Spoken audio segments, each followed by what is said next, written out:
When we speak of spirituality and collective love, it's important to understand that traditional religious frameworks can sometimes limit the perspective required to reach those often called lost sheep. We don't walk into a theater or a concert expecting a spiritual discourse, yet encountering it in those unexpected spaces can be incredibly transformative for a person's growth.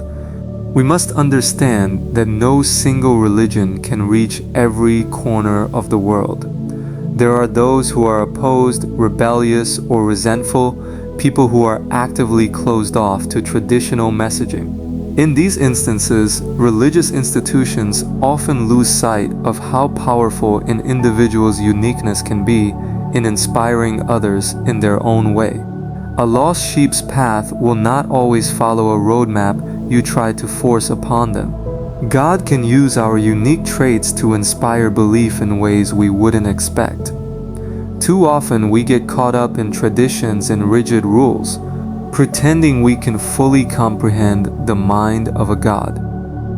In doing so, we box the divine into a limited human perspective, one fueled by what our eyes can see, and typically by fear and even pride, such as the example of the Pharisees viewing Jesus himself as dangerous.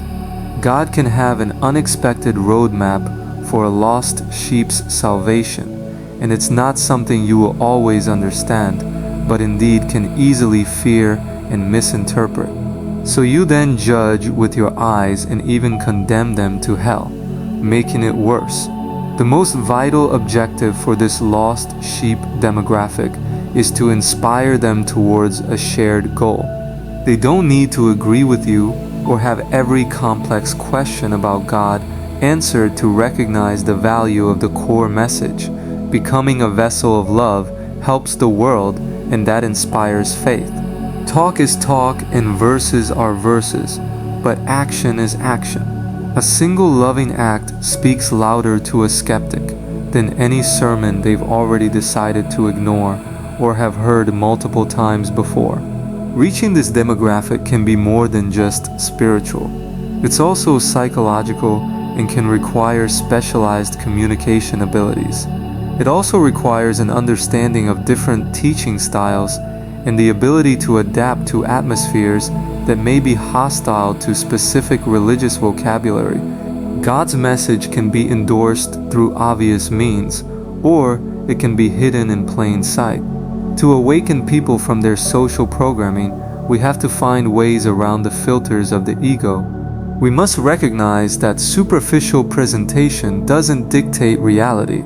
A person can appear stoic and cold at work, yet be incredibly loving behind the scenes.